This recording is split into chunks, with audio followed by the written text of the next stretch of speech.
ವೀಕ್ಷಕರೇ ನಮಸ್ಕಾರ. ನೀವು ನೋಡ್ತಾ ಇದ್ದೀರಾ ಹೆಲೋ ಹಿಂದೂ. ನಾನು ಸೈಯದ್ ಹಿದಾಯತ್. ಕೋಲಾರ ಜಿಲ್ಲೆಯ ರಾಜಕೀಯ ಇದೆಯಲ್ಲ, ಅದು ತಮಿಳುನಾಡಿಗೂ ಕೂಡ ಸೆಡ್ಡು ಹೊಡೆಯುವಂತೆ ಇರುತ್ತೆ. ಜಿಲ್ಲೆಯ 6 ಕ್ಷೇತ್ರಗಳಲ್ಲಿ ಭಿನ್ನ ರೀತಿಯ ರಾಜಕೀಯ ಹವಾ ಇದೆ. ಈಗ ಕೋಲಾರದಲ್ಲಿರುವ ಕೆಲ ಕ್ಷೇತ್ರಗಳು JDS ಭದ್ರಕೋಟೆ. ಅದನ್ನು 2028ರಲ್ಲೂ ತನ್ನ ತೆಕ್ಕೆಗೆ ತೆಗೆದುಕೊಳ್ಳಬೇಕು ಅನ್ನುವಂತಹ ನಿಟ್ಟಿನಲ್ಲಿ JDS ಲೆಕ್ಕಾಚಾರ ಜೋರಾಗಿ ನಡೀತಾ ಇದೆ. ಹಾಗಿದ್ರೆ ಕೋಲಾರ ಜಿಲ್ಲೆಯಲ್ಲಿ ದಳ ಯಾವ ರೀತಿ ದಾಳ ಉರುಳಿಸುತ್ತೆ ಅನ್ನೋದನ್ನ ಕ್ಷೇತ್ರವಾರು ನೋಡ್ತಾ ಹೋಗೋಣ. ಮಾಲೂರು, ಬಂಗಾರಪೇಟೆ, ಕೋಲಾರ, ಮುಳಬಾಗಿಲು, ಶ್ರೀನಿವಾಸಪುರ, KGF. ಮೊದಲಿಗೆ ಮಾಲೂರು ವಿಧಾನಸಭಾ ಕ್ಷೇತ್ರದ ಬಗ್ಗೆ ಮಾತಾಡೋಣ. ಯಾಕೆಂದರೆ ಹೂಡಿ ವಿಜಯ್ ಕುಮಾರ್ ಇತ್ತೀಚೆಗಷ್ಟೇ JDS ಪಕ್ಷಕ್ಕೆ ಅಧಿಕೃತವಾಗಿ ಸೇರ್ಪಡೆಯಾದರು. ಹಳ್ಳಿಗಳಲ್ಲೂ ಕೂಡ ಸಭೆ ಸಮಾರಂಭಗಳನ್ನು ಮಾಡಿದರು. JP ಭವನದಲ್ಲಿ ದೊಡ್ಡ ಪ್ರಮಾಣದಲ್ಲಿ ಜನರನ್ನು ಸೇರಿಸಿ ಅಲ್ಲಿ ಪಕ್ಷ ಸೇರ್ಪಡೆಯಾದರು. ಈ ಬಾರಿ JDS ಇಂದ ಸ್ಪರ್ಧೆ ಮಾಡಿ ಗೆಲ್ಲಲೇಬೇಕು ಅನ್ನುವಂತಹ ನಿಟ್ಟಿನಲ್ಲಿ ಅವರ ಪ್ರಯತ್ನ ಇದೆ. ಕಳೆದ ಬಾರಿ BJP ಟಿಕೆಟ್ ಸಿಗದ ಹಿನ್ನೆಲೆ ಪಕ್ಷೇತರವಾಗಿ ಸ್ಪರ್ಧಿಸಿ 49,362 ಮತಗಳನ್ನು ಪಡ್ಕೊಂಡಿದ್ರು. ಅಷ್ಟೇ ಅಲ್ಲ, ಸೋತ ನಂತರವೂ ತನಗೆ ಮತ ಹಾಕಿದ್ದಂತಹ ಜನರಿಗೆ ಭರ್ಜರಿ ಬಾಡೂಟ ಹಾಕಿಸಿದ್ರು. BJP ಅಭ್ಯರ್ಥಿ ಮಂಜುನಾಥ್ ಗೌಡ್ರು 50,707 ಮತಗಳನ್ನು ಪಡೆದಿದ್ರು. ಶಾಸಕ ನಂಜೇಗೌಡರು 50,955 ಮತಗಳನ್ನು ಪಡ್ಕೊಂಡಿದ್ರು. ಕೇವಲ 248 ಮತಗಳಿಂದ ಶಾಸಕರು ಗೆಲುವನ್ನು ಸಾಧಿಸಿದ್ರು. ಈ ಎರಡೂ ರಾಷ್ಟ್ರೀಯ ಪಕ್ಷಗಳ ಹಣಾಹಣಿ ಮಧ್ಯೆ ತಮ್ಮ ಸ್ವಂತ ವರ್ಚಸ್ಸಿನಿಂದ 50,000 ಹತ್ತತ್ರ ಮತಗಳನ್ನು ಪಡೆಯೋದು ಅಂತಂದ್ರೆ ಅದು ಸಾಮಾನ್ಯದ ಮಾತಲ್ಲ. ಹೀಗಾಗಿ ಕುಮಾರಸ್ವಾಮಿ ಅವರು ಕೂಡ ಒಂದು ಲೆಕ್ಕಾಚಾರವನ್ನು ಹಾಕಿಕೊಂಡು JDSಗೆ ಕರೆತರುವಂತಹ ನಿಟ್ಟಿನಲ್ಲಿ ಯಶಸ್ವಿಯಾಗಿದ್ದಾರೆ. ಹಾಗಿದ್ರೆ ಕ್ಷೇತ್ರದಲ್ಲಿರುವಂತಹ ಮತಗಳ ಬಲಾಬಲ ಹೇಗಿದೆ, ಹೇಗೆ JDSಗೆ ಸಹಕಾರಿಯಾಗುತ್ತೆ ಅಂತ ನೋಡೋದಾದ್ರೆ, ದಲಿತ ಮತದಾರರು 65,000 ಇದ್ದಾರೆ. ಒಕ್ಕಲಿಗ ಮತದಾರರು ಸರಿಸುಮಾರು 50,000 ಹತ್ತತ್ರ, ಮತ್ತು ಕುರುಬ ಮತದಾರರು, ವಹಿನಿಕುಲ, ಹಿಂದುಳಿದ ವರ್ಗದ 50,000 ಮತಗಳಿದೆ. ಮುಸ್ಲಿಮರು ಸರಿಸುಮಾರು 15,000ದಷ್ಟು ಇದ್ದಾರೆ. ಹೂಡಿ ವಿಜಯ್ ಅವರದ್ದೇ ಅಂತ ಹೇಳಿ 50,000 ಮತಗಳಿರುವಾಗ JDSನದ್ದು ಅದರ ಜೊತೆಗೆ ಪ್ಲಸ್ ಆದರೆ ಸರಿಸುಮಾರು 20,000 ರಿಂದ 25,000 JDS ವೋಟ್ಗಳಿದೆ. ಅಂದರೆ ಕಳೆದ ಬಾರಿ JDS ಅಭ್ಯರ್ಥಿ ರಾಮೇಗೌಡ ಅವರು ಸ್ಪರ್ಧಿಸಿದ್ದಾಗ ಅವರಿಗೆ ಒಳ್ಳೆ ವೋಟೇ ಬಂದಿತ್ತು. ಒಂದು ವೇಳೆ ಮೈತ್ರಿ ಮುಂದುವರೆದಿದ್ದೇ ಆದರೆ ಈ ಕ್ಷೇತ್ರ JDS ಪಡೆದುಕೊಳ್ಳುತ್ತೆ ಅನ್ನುವಂತಹ ಮಾತುಗಳು ಸ್ಪಷ್ಟ. ಅಲ್ಲಿಗೆ ಕಾಂಗ್ರೆಸ್ ಹಾಗೂ JDS ಮಧ್ಯೆ ನೇರ ಹಣಾಹಣಿ ಇರುತ್ತೆ. ಮಂಜುನಾಥ್ ಗೌಡರ ಕಥೆ ಏನು ಅನ್ನೋದನ್ನ ನಿಮಗೆ ಇನ್ನೊಂದು ಎಪಿಸೋಡ್ನಲ್ಲಿ ಎಕ್ಸ್ಪ್ಲೇನ್ ಮಾಡ್ತೀನಿ. ಈಗಾಗಲೇ ನಂಜೇಗೌಡರಿಗೆ ವಿರೋಧಿ ಅಲೆ ತುಂಬ ದೊಡ್ಡ ಪ್ರಮಾಣದಲ್ಲಿದೆ. ಸರ್ಕಾರಿ ಕಚೇರಿಗಳಲ್ಲಿ ಭ್ರಷ್ಟಾಚಾರ ನಡೀತಿದೆ ಅನ್ನೋ ಆರೋಪ ಇದೆ. ಕೋಮುಲ್ ನೇಮಕಾತಿ ವಿಚಾರದಲ್ಲಿ ED ರೇಡ್ ಆಗಿದ್ದು ನಮ್ಮ ಕಣ್ಣ ಮುಂದೆ ಇದೆ. ಮತ್ತು ಶಾಸಕರ ಕ್ರಷರ್ಗಳಿಂದ ಸಮಸ್ಯೆ ಆಗ್ತಿದೆ ಅನ್ನೋ ಅಳಲನ್ನ ಜನ ತೋಡಿಕೊಳ್ತಾ ಇದ್ದಾರೆ. ಇನ್ಫ್ಯಾಕ್ಟ್ ದರ್ಖಾಸ್ತ್ ಕಮಿಟಿ ಅಧ್ಯಕ್ಷ ಸ್ಥಾನದಲ್ಲಿದ್ದುಕೊಂಡು ಶಾಸಕರು ಸರ್ಕಾರಿ ಜಮೀನುಗಳನ್ನ ತನಗೆ ಬೇಕಾದವರಿಗೆ ಮಾಡಿಕೊಡ್ತಿದ್ದಾರೆ ಅನ್ನೋ ಆರೋಪ ಕೂಡ ಇದೆ. ಈ ಕೇಸ್ ಕೋರ್ಟ್ನಲ್ಲೂ ಕೂಡ ನಡೀತಾ ಇದೆ. ಶಾಸಕ ನಂಜೇಗೌಡರು ಹಾಗೂ ಮಾಜಿ ಶಾಸಕ ಮಂಜುನಾಥ್ ಗೌಡರ ಬೀದಿ ರಂಪಾಟ, ಜಗಳ ಇದನ್ನ ನೋಡಿ ಜನ ಬೇಸತ್ತು ಹೋಗಿದ್ದಾರೆ. ಯಾಕೆಂತಂದ್ರೆ ಏಕವಚನದಲ್ಲಿ ಒಬ್ಬೊಬ್ಬರದು ಒಂದೊಂದು ನುಡಿಮುತ್ತು. ಮತ್ತೊಂದು ಕಡೆ ಇದೇ ಲೆಕ್ಕಾಚಾರದಲ್ಲಿ ಹೂಡಿ ವಿಜಯ್ 2028ಕ್ಕೆ JDS ಅಭ್ಯರ್ಥಿಯಾಗಿ ಅಖಾಡಕ್ಕೆ ಇಳಿದು ಗೆಲ್ಲಬೇಕು ಅಂತ ತಯಾರಿ ಮಾಡ್ಕೊಳ್ತಾ ಇದ್ದಾರೆ.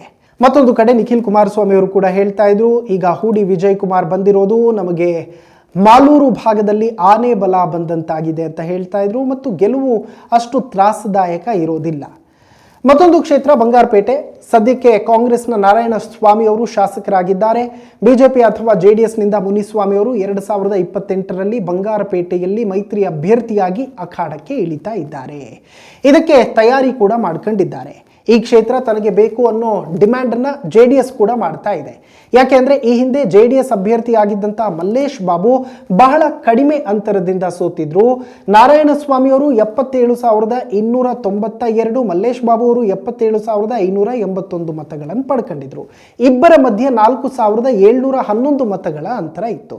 ಇಲ್ಲಿ ಯಾಕೆ ಕಳೆದ ಬಾರಿ JDS ಗೆಲ್ಲಲಿಲ್ಲ ಅಂತಂದರೆ, ಅಲ್ಲಿ ಇದ್ದಂತಹ JDS ಅಭ್ಯರ್ಥಿ ಮಲ್ಲೇಶ್ ಬಾಬು, ಈಗ ಪ್ರೆಸೆಂಟ್ MP ಏನಿದ್ದಾರೆ, ಅವರಿಗೆ ರಾಜಕೀಯ ಚತುರತೆ ಕಡಿಮೆ. ಹೀಗಾಗಿ ಅವರು ಗೆಲ್ಲೋದಕ್ಕೆ ಸಾಧ್ಯ ಆಗಲಿಲ್ಲ ಮತ್ತು ವಿರೋಧಿ ಅಲೆಯನ್ನ ಬಳಸಿಕೊಳ್ಳೋದಕ್ಕೆ ಅವರಿಗೆ ಬರಲಿಲ್ಲ.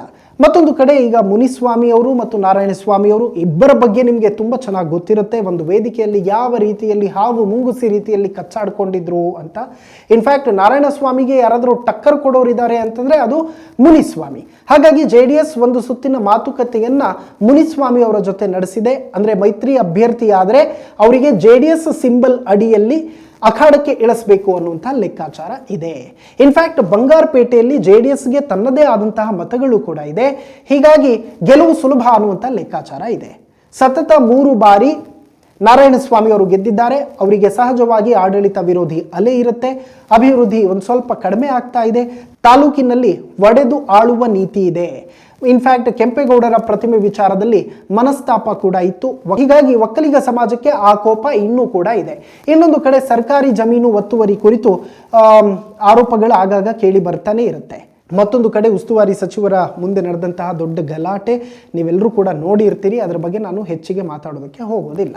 ಇನ್ನೊಂದು ಕ್ಷೇತ್ರದಲ್ಲಿ ಮತದಾರರ ಸಂಖ್ಯೆ ಹೇಗಿದೆ ಮತದಾರರ ಬಲಾಬಲ ಅಂತ ನೋಡೋದಾದ್ರೆ 80,000 ದಲಿತ ಮತದಾರರಿದ್ದಾರೆ. ಈ ಪೈಕಿ ಶೇಕಡ 35-40ರಷ್ಟು ದಲಿತ ಮತದಾರರು BJP ಪರ ವಾಲ್ಬಹುದು ಅನ್ನೋ ಲೆಕ್ಕಾಚಾರ ಇದೆ. ಒಕ್ಕಲಿಗರು 40,000 ಇದ್ದಾರೆ, 25,000 ಮುಸ್ಲಿಮರಿದ್ದಾರೆ. ಹಾಗಾಗಿ ಹಾದಿ ಸುಗಮ.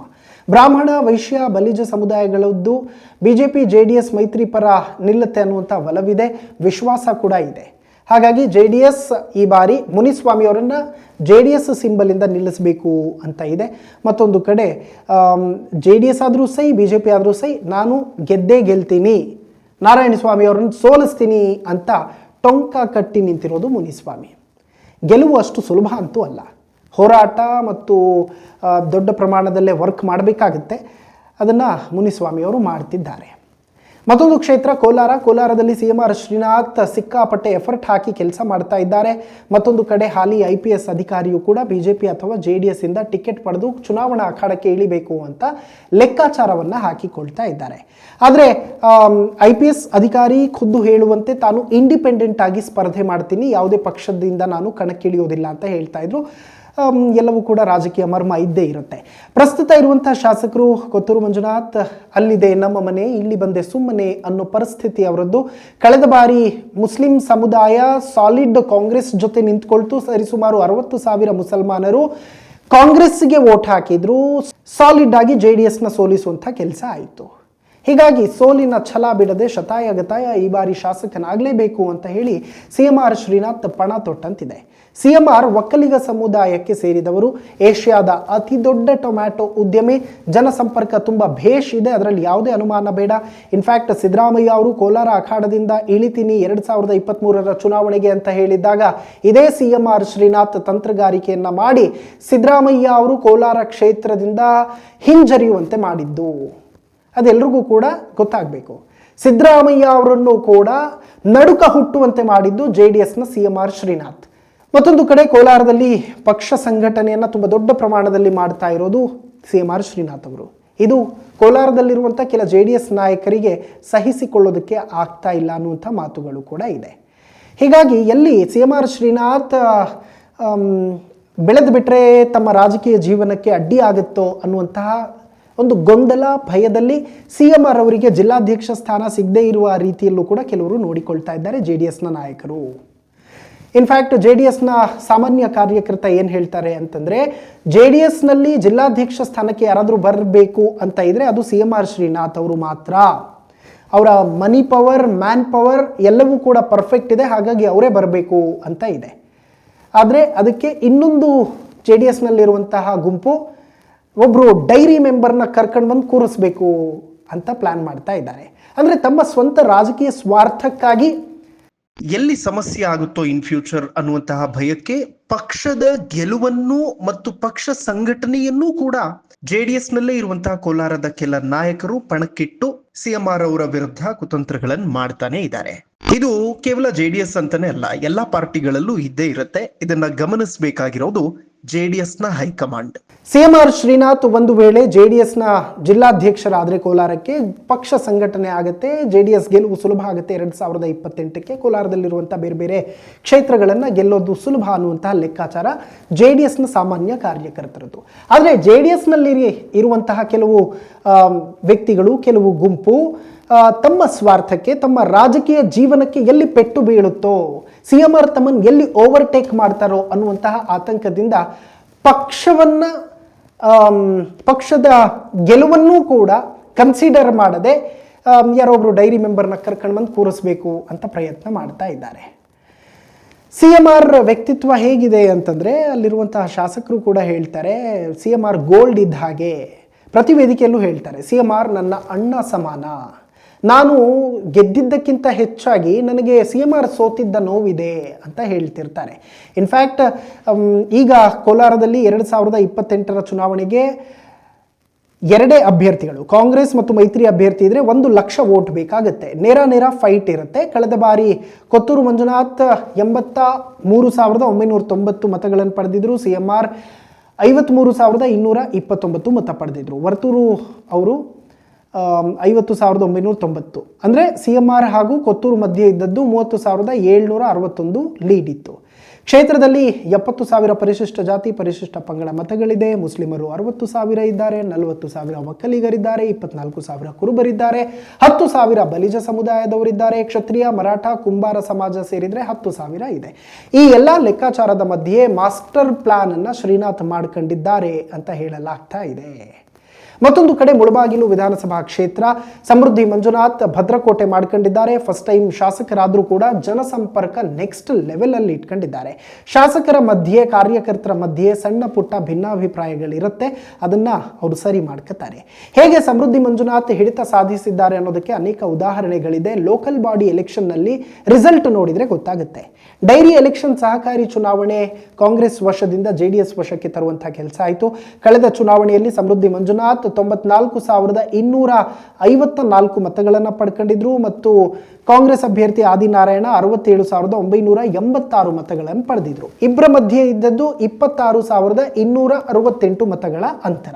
ಬಿಜೆಪಿ ಕೇವಲ 9,000 ಮತಗಳನ್ನು ಪಡ್ಕೊಂಡಿತ್ತು. ಹೀಗಾಗಿ ಮೈತ್ರಿ ಮುಂದುವರೆದ್ರೆ ಈ ಕ್ಷೇತ್ರದಲ್ಲಿರುವಂತಹ JDS ಶಾಸಕರಿಗೆ ಟಿಕೆಟ್ ಫಿಕ್ಸ್, ಅದರಲ್ಲಿ ಯಾವುದೇ ಗೊಂದಲ ಬೇಡ. JDS ಮಾದರಿಯಲ್ಲಿ ಕಾಂಗ್ರೆಸ್ ಪಕ್ಷ ಸಂಘಟನೆ ಮಾಡುವಂತಹದ್ರಲ್ಲಿ ಎಲ್ಲೋ ಒಂದು ಕಡೆ ಕೊರತೆ ಇದೆ. ಆದಿನಾರಾಯಣ ಬಾಗೇಪಲ್ಲಿಯವರು, ಮೂಲ ನಿವಾಸಿ ಅಲ್ಲ ಅನ್ನುವಂತಹ ಮಾತಿದೆ. ಇನ್ನು ಸಮೃದ್ಧಿ ಮಂಜುನಾಥ್ ಕೋಲಾರ ಜಿಲ್ಲೆಯವರು, ಕ್ಷೇತ್ರದಲ್ಲೇ ಮನೆ ಮಾಡಿಕೊಂಡಿದ್ದಾರೆ. ಬಂದಂತಹ ಅನುದಾನದಲ್ಲಿ ಅಚ್ಚುಕಟ್ಟಾಗಿ ಪ್ರಾಮಾಣಿಕವಾಗಿ ಕೆಲಸ ಮಾಡುವಂಥ ಪ್ರಯತ್ನ ಮಾಡ್ತಾ ಇದ್ದಾರೆ. ರಾಜಕೀಯದಿಂದ ಹಣ ಗಳಿಸಬೇಕು ಅನ್ನುವಂಥ ಅವಶ್ಯಕತೆ ಅವರಿಗಿಲ್ಲ. ಅವ್ರದ್ದೇ ಆದಂತಹ ಬಿಸ್ನೆಸ್ ಇದೆ. ಕ್ಲೀನ್ ಹ್ಯಾಂಡ್ MLA ಅನ್ನೋದಂತೂ ಸ್ಪಷ್ಟ. ಮತ್ತು ಸಿಲ್ಕ್, ಮಿಲ್ಕ್, ಟೊಮ್ಯಾಟೊ, ಆಲೂಗಡ್ಡೆ, ರೈತರ ಪರ ಧ್ವನಿ ಎತ್ತುವಂತಹ ನಾಯಕ. ಇನ್ಫ್ಯಾಕ್ಟ್ ಕಲಾಪದಲ್ಲಿ ಮಾತಾಡಿದ್ದು ಕೂಡ ನಾವು ನೋಡಿದ್ದೀವಿ. 15,000 ಮುಸಲ್ಮಾನರು ಸಮೃದ್ಧಿ ಮಂಜುನಾಥ್ ಅವರ ಜೊತೆ ನಿಂತ್ಕೊತಾರೆ. ಕ್ಷೇತ್ರದಲ್ಲಿ SC ST ಸರಿಸುಮಾರು 60,000, ಒಕ್ಕಲಿಗರು 50,000, ಮುಸ್ಲಿಮರು 35,000, ಹಿಂದುಳಿದ ವರ್ಗಗಳು 50,000ದಷ್ಟಿದೆ. ಉಳಿದ ಸಮುದಾಯಗಳು 10,000 ಇದೆ. ಹೀಗಾಗಿ ಗೆಲುವು ಒಂದು ರೀತಿಯಲ್ಲಿ ಕೇಕ್ ವಾಕ್ ರೀತಿಯಲ್ಲಿರುತ್ತೆ ಸಮೃದ್ಧಿ ಮಂಜುನಾಥ್ ಅವರಿಗೆ ಅಂತ ಹೇಳಲಾಗ್ತಾ ಇದೆ. ಈ ಎಲ್ಲ ಲೆಕ್ಕಾಚಾರದ ಅಡಿಯಲ್ಲೇ ಅವರು ಕೂಡ ಕೆಲಸ ಮಾಡ್ಕೊಂಡು ಹೋಗ್ತಾ ಇದ್ದಾರೆ. ಮತ್ತೊಂದು ಕ್ಷೇತ್ರ ಶ್ರೀನಿವಾಸಪುರ. ಚಿತ್ರ ವಿಚಿತ್ರ ರಾಜಕಾರಣಕ್ಕೆ ಈ ಕ್ಷೇತ್ರ ಹೆಸರುವಾಸಿ. ಕಳೆದ 2 ತಲೆಮಾರುಗಳಿಂದಲೂ ಕೂಡ ಇಬ್ಬರು ವ್ಯಕ್ತಿಗಳ ಹಿಡಿತದಲ್ಲೇ ಈ ಕ್ಷೇತ್ರ ಇದೆ. ಒಂದು ರಮೇಶ್ ಕುಮಾರ್ ಅವರು, ಇಲ್ಲ ಅಂತಂದ್ರೆ ವೆಂಕಟಶಿವಾರೆಡ್ಡಿ. 3ನೇ ತಲೆಮಾರು ಇಬ್ಬರನ್ನೂ ಕೂಡ ಒಪ್ಪಿಕೊಳ್ಳೋದಕ್ಕೆ ತಯಾರಿಲ್ಲ. ಹೊಸ ಮುಖಕ್ಕಾಗಿ ಕಾಯ್ತಾ ಇದ್ದಾರೆ. ವೆಂಕಟಶಿವಾರೆಡ್ಡಿ ಈ ಬಾರಿ ನನ್ನನ್ನು ಗೆಲ್ಲಿಸಿ ನಾನು ಮುಂದೆ ನಿಲ್ಲೋದಿಲ್ಲ ಅಂತ ಘಂಟಾಘೋಷವಾಗಿ ಹೇಳ್ಕೊಂಡು ಬಂದಿದ್ರು. ಕಾರ್ಯಕರ್ತರು ಕೂಡ ಅದೇ ಜೋಶ್ನಲ್ಲಿ ಅವರನ್ನ ಗೆಲ್ಲಿಸಿದ್ರು. ಆದರೆ ಗೆದ್ದ ನಂತರ ಸ್ವತಃ JDS ಕಾರ್ಯಕರ್ತರೇ ಅವರಿಂದ ಬೇಸತ್ತು ಹೋಗಿದ್ದಾರೆ. ಗ್ರಾಂಟ್ಸ್ ಎಲ್ಲವೂ ಕೂಡ ಶಿವಪುರ ಗಣೇಶ್ ಅವರಿಗೆ ಮಾತ್ರ ಕೊಡಿಸ್ತಾ ಇದ್ದಾರೆ ಅನ್ನುವಂಥ ಗಂಭೀರ ಆರೋಪ ಇದೆ. ಈಗ ವೆಂಕಟಶಿವಾರೆಡ್ಡಿ ಮುಂದಿನ ಚುನಾವಣೆಗೂ ನಿಲ್ತೀನಿ ಅಂತ ಹೇಳ್ತಾ ಇದ್ದಾರೆ. ನಾನೇ ಅಭ್ಯರ್ಥಿ ಅಂತ ಹೇಳ್ಕೊಂಡು ಓಡಾಡ್ತಿದ್ದಾರೆ. ಒಂದು ವೇಳೆ ಈ ಬಾರಿ ಏನಾದರೂ ವೆಂಕಟಶಿವಾರೆಡ್ಡಿ ಅವರು JDS ಇಂದ ಸ್ಪರ್ಧೆ ಮಾಡಿದ್ದೇ ಆದರೆ 50,000 ಲೀಡ್ ನಲ್ಲಿ ಸೋತು ಹೋಗ್ಬಿಡ್ತಾರೆ ಸರ್ ಅಂತ ಹೇಳಿ JDS ನ ಸಾಮಾನ್ಯ ಕಾರ್ಯಕರ್ತರು ಶ್ರೀನಿವಾಸಪುರದವರು ಹೇಳ್ತಾ ಇದ್ರು. ರಮೇಶ್ ಕುಮಾರ್ ಅವರಿಗೆ ಗೆಲುವು ಸುಲಭ ಆಗಿಬಿಡುತ್ತೆ ಅನ್ನೋ ಮಾತಿದೆ. CMR ಅವರಿಗೆ ಕಾರ್ಯಕರ್ತರು ತೀವ್ರ ಒತ್ತಾಯ ಮಾಡ್ತಾ ಇದ್ದಾರೆ, ನೀವೇ ನಿಲ್ಲಬೇಕು ಅಂತ. ಅವರ ಮನೆ ಹತ್ರ ದಿನಾ ಹೋಗ್ತಿದ್ದಾರೆ ಜನ. ಅಂದರೆ ಶ್ರೀನಿವಾಸಪುರಕ್ಕೆ ಬನ್ನಿ ನಿಂತ್ಕೊಳ್ಳಿ ಅಂತ. ಈಗಿನ ತಲೆಮಾರು ಅವ್ರನ್ನ ತುಂಬ ಈಸಿಯಾಗಿ ಎಕ್ಸೆಪ್ಟ್ ಮಾಡ್ಕೊಳ್ಳುತ್ತೆ ಅನ್ನುವಂಥ ಲೆಕ್ಕಾಚಾರ ಇದೆ. ಶ್ರೀನಿವಾಸಪುರದಲ್ಲಿ CMR ಶ್ರೀನಾಥ್ ಬಂದರೆ ಮತ್ತೊಂದು ಪ್ಲಸ್ ಪಾಯಿಂಟ್ ಏನು ಅಂತಂದರೆ, ಟೊಮ್ಯಾಟೊ ಮಾರುಕಟ್ಟೆಯಲ್ಲಿ ತುಂಬ ದೊಡ್ಡ ಹೆಸರು CMR ಶ್ರೀನಾಥ್ ಅವರದ್ದು. ಶ್ರೀನಿವಾಸಪುರದಲ್ಲಿ ಮಾವು ಹೊರತುಪಡಿಸಿದ್ರೆ ಅತಿ ದೊಡ್ಡ 2ನೇ ಬೆಳೆ ಯಾವುದಾದ್ರೂ ಇದೆ ಅಂತಂದರೆ ಅದು ಟೊಮ್ಯಾಟೊ. ಪ್ರತಿ ಗ್ರಾಮದಿಂದ ಕನಿಷ್ಠ 10 ರೈತರು CMR ಅವರ ಮಂಡಿಗೆ ಟೊಮ್ಯಾಟೊ ಹಾಕ್ತಾರೆ. CMR ಜೊತೆ ವಿಶ್ವಾಸವನ್ನು ಕೂಡ ಇಟ್ಕೊಂಡಿದ್ದಾರೆ. ಇದರ ಜೊತೆಗೆ 30,000 ರೆಡ್ಡಿ ಮತ್ತು ಒಕ್ಕಲಿಗ ಸಮಾಜದ ಮತಗಳಿದೆ. SC ST 70,000 ಮತದಾರರು, 16,000 ಮುಸ್ಲಿಮರಿದ್ದಾರೆ. ಕುರುಬರು, ಬಲಿಜ ಕಮ್ಯುನಿಟಿ ಮತ್ತು ವಹಿನಿ ಕುಲ 50,000, ಬ್ರಾಹ್ಮಣ, ಆರ್ಯ ವೈಶ್ಯ 10,000. ಈ ಹಿಂದೆ ವೆಂಕಟ ಶಿವಾರೆಡ್ಡಿ ಅವರು 95,463 ಮತಗಳನ್ನು ಪಡ್ಕೊಂಡಿದ್ರು. ರಮೇಶ್ ಕುಮಾರ್ ಅವರು 85,020 ಮತಗಳು. ಅಂದರೆ ಇಬ್ಬರಿಗೂ ಇದ್ದಂತಹ ಡಿಫ್ರೆನ್ಸ್ 10,443 ಮತಗಳು. ಬಿಜೆಪಿ ಕೇವಲ 6,000 ಮತಕ್ಕಷ್ಟೇ ಸೀಮಿತ ಆಯಿತು. JDS ಕಾಂಗ್ರೆಸ್ ಹಣಾಹಣಿ ಇರುವಂತಹ ಕ್ಷೇತ್ರ ಇದು. ಒಂದೊಂದು ಎಲೆಕ್ಷನ್ಗೆ ಒಬ್ಬೊಬ್ರು ಇಲ್ಲಿ ಗೆಲುವನ್ನ ಸಾಧಿಸಿಕೊಂಡು ಬಂದಿದ್ದಾರೆ. ರಮೇಶ್ ಕುಮಾರ್ ಅವರಿಗೆ ಚುನಾವಣಾ ರಾಜಕೀಯದಲ್ಲಿ ಆಸಕ್ತಿ ಯಾಕೋ ಕಡಿಮೆ ಆದಂತೆ ಕಾಣಿಸ್ತಾ ಇದೆ. ಹೀಗಾಗಿ ಮ್ಯಾಕಲು ನಾರಾಯಣಸ್ವಾಮಿ ಅವರು ಕಾಂಗ್ರೆಸ್ ಇಂದ ಸ್ಪರ್ಧೆ ಮಾಡಬೇಕು ಅಂತ ಓಡಾಡ್ತಾ ಇದ್ದಾರೆ. ಇನ್ಫ್ಯಾಕ್ಟ್ ಓಡಾಡ್ತಾ ಇದ್ರು ಕೂಡ. ಆದರೆ ರಮೇಶ್ ಕುಮಾರ್ ಅವರ ಪುತ್ರ ಒತ್ತಾಯ ಮಾಡ್ತಾ ಇದ್ದಾರೆ, ಹರ್ಷ ಅವರು ನೀವೇ ನಿಲ್ಲಬೇಕು ಅಂತ ಹೇಳಿ ತಂದೆಯವರಿಗೆ. ಹಾಗಾಗಿ ಮತ್ತೆ ಅವರೇ ನಿಲ್ಲಬಹುದು ಅನ್ನುವಂತಹ ಲೆಕ್ಕಾಚಾರ ಇದೆ. ಇನ್ಫ್ಯಾಕ್ಟ್ ಹರ್ಷ ಅವರಿಗೆ ತಮ್ಮ ಕುಟುಂಬದ ತೆಕ್ಕೆಯಿಂದ ಶ್ರೀನಿವಾಸಪುರ ಜಾರಿ ಹೋಗಬಾರ್ದು ಅನ್ನುವಂತಹ ಲೆಕ್ಕಾಚಾರ. ಇನ್ನು ಮೈನಸ್ ಏನಿದೆ ರಮೇಶ್ ಕುಮಾರ್ ಅವರಿಗೆ ಅಂತಂದ್ರೆ, ಒಕ್ಕಲಿಗ ಸಮಾಜವನ್ನ ಏಕವಚನದಲ್ಲಿ MP ಚುನಾವಣೆಯ ಸಂದರ್ಭದಲ್ಲಿ ಟೀಕೆ ಮಾಡಿದ್ರು. ತೆಲುಗಿನಲ್ಲಿ ತೇಜೋವಧೆ ಮಾಡಿದಂತಹ ವಿಡಿಯೋ ಸಿಕ್ಕಾಪಟ್ಟೆ ವೈರಲ್ ಆಗಿತ್ತು. ಅದರ ಜೊತೆಗೆ KC ವ್ಯಾಲಿ ತಂದಂತಹ ಕೋಪ ಕೂಡ ಜನರಲ್ಲಿ ಇದೆ. ಹೀಗಾಗಿ ಇವೆಲ್ಲವೂ ಕೂಡ CMR ಶ್ರೀನಾಥ್ ಒಂದು ವೇಳೆ ಶ್ರೀನಿವಾಸಪುರಕ್ಕೆ ಬಂದು ನಿಂತ್ಕೊಂಡ್ರೆ ಪ್ಲಸ್ ಆಗುತ್ತೆ ಅನ್ನೋ ಮಾತುಗಳಿದೆ. ಈಗ KGF ಕ್ಷೇತ್ರ ತುಂಬ ದೊಡ್ಡ ಪ್ರಮಾಣದಲ್ಲಿ ಸಿನಿಮಾ ರಿಲೀಸ್ ಆದಾಗ ಸದ್ದು ಮಾಡಿದಂತಹ ಕ್ಷೇತ್ರ. ಅದಕ್ಕೆ ಅದರದೇ ಆದಂತಹ ಒಂದು ಇತಿಹಾಸ ಇದೆ. ಮುನಿಯಪ್ಪ ಅವರ ಪುತ್ರಿ ಇರುವಂತಹ ಕ್ಷೇತ್ರ. ರೂಪಕಲಾ ಶಶಿಧರ್ ಪ್ರೆಸೆಂಟ್ ಶಾಸಕಿ ಇದ್ದಾರೆ. ಇವರಿಗೆ 2028ರ ಚುನಾವಣೆಯೂ ಕೂಡ ಗೆಲ್ಲೋದು ಕಷ್ಟ ಆಗೋದಿಲ್ಲ. JDSನ ರಮೇಶ್ ಬಾಬು ಮತ್ತು ಸಂಪಂಗಿ ಕೂಡ ಓಡಾಡ್ತಾ ಇದ್ದಾರೆ. SC reserved constituency. ಬಿಜೆಪಿ ನಿಂತರೂ ಗೆಲುವು ಕಷ್ಟ. ರೂಪ ಈಗ ಅಲ್ಲೇ ಮನೆ ಮಾಡ್ಕೊಂಡಿದ್ದಾರೆ. ಅಭಿವೃದ್ಧಿ ಕೆಲಸ ಕೂಡ ಮಾಡ್ತಿದ್ದಾರೆ. ಈ ಹಿಂದೆ ಬಿಜೆಪಿ ಅಭ್ಯರ್ಥಿ ಮತ್ತು ಅವರ ತಾಯಿಗೆ ಜನ ಚಾನ್ಸ್ ಕೊಟ್ಟಿದ್ರು. ಲಂಚ ತಗೊಳ್ಳುವಾಗ ಜೈಲಿಗೆ ಹೋಗಿ ಬಂದಂತಹ ಆರೋಪ ಮತ್ತು ಆ ಪ್ರಸಂಗ ಜನರಲ್ಲಿ ಇವತ್ತು ಕೂಡ ಹಾಗೇ ಇದೆ. ಅದು ಮಾಸಿಲ್ಲ. ಈ ಕಾರಣದಿಂದಾಗಿ ಸಂಪಂಗಿ ಅವರಿಗೆ ಸ್ವಲ್ಪ ಕಷ್ಟ ಆಗುತ್ತೆ KGFನಲ್ಲಿ ಗೆಲುವನ್ನು ಸಾಧಿಸೋದಕ್ಕೆ. ಇನ್ಫ್ಯಾಕ್ಟ್ ನಾವು ಈ ಹಿಂದಿನ ಚುನಾವಣೆಯಲ್ಲಿ ನೋಡೋದಾದರೆ ರೂಪಕಲಾ ಶಶಿಧರ್ ಅವರು 81,569 ಮತ ಪಡೆದಿದ್ರು ಮತ್ತು ಅಶ್ವಿನಿ ಸಂಪಂಗಿ ಅವರು 31,102. ಅಂದರೆ 50,467 ಮತಗಳ ಅಂತರ ಇದೆ. ಇನ್ಫ್ಯಾಕ್ಟ್ S ರಾಜೇಂದ್ರ ಅಂತ ಇಂಡಿಪೆಂಡೆಂಟ್ ಆಗಿ ನಿಂತಿದ್ರು. ರಿಪಬ್ಲಿಕ್ ಪಾರ್ಟಿ ಆಫ್ ಇಂಡಿಯಾದಿಂದ ಸ್ಪರ್ಧೆ ಮಾಡಿ ಇವರು ಸರಿಸುಮಾರು 29,795 ಮತಗಳನ್ನು ಪಡ್ಕೊಂಡಿದ್ರು. ರಮೇಶ್ ಬಾಬುದೇ ನನಗೆ ಆಶ್ಚರ್ಯ ಆಗಿದ್ದು, JDS ಅಭ್ಯರ್ಥಿ 1,360 ಮತಗಳನ್ನು ಪಡ್ಕೊಂಡಿದ್ರು. ಇನ್ಫ್ಯಾಕ್ಟ್ ಅಲ್ಲಿ ನೋಟಾ 1,383, ನೋಟಾಗಿಂತ ಕಡಿಮೆ ಮತ ಪಡ್ಕೊಂಡಿದ್ರು. ಹೀಗಾಗಿ JDS ಅಲ್ಲಿ ಹೇಗೆ ತನ್ನ ಅಭ್ಯರ್ಥಿನ ಆಯ್ಕೆ ಮಾಡುತ್ತೆ ಅನ್ನುವಂಥದ್ದನ್ನು ಕಾದು ನೋಡೋಣ. ಒಟ್ಟಾರೆಯಾಗಿ ಯಾವ ಕ್ಷೇತ್ರದಲ್ಲಿ ಯಾರು ನಿಂತರೆ ಗೆಲುವು ಕೋಲಾರದಲ್ಲಿ ಸಿಗುತ್ತೆ ಅನ್ನುವಂಥದ್ದನ್ನು ನೀವು ಕೂಡ ಕಾಮೆಂಟ್ ಮಾಡಿ ತಿಳಿಸಿ. ನೋಡ್ತಾ ಇರಿ ಹೆಲೋ ಹಿಂದೂ. ನಾನು ಸೈಯದ್ ಹಿದಾಯತ್. ನಮಸ್ಕಾರ.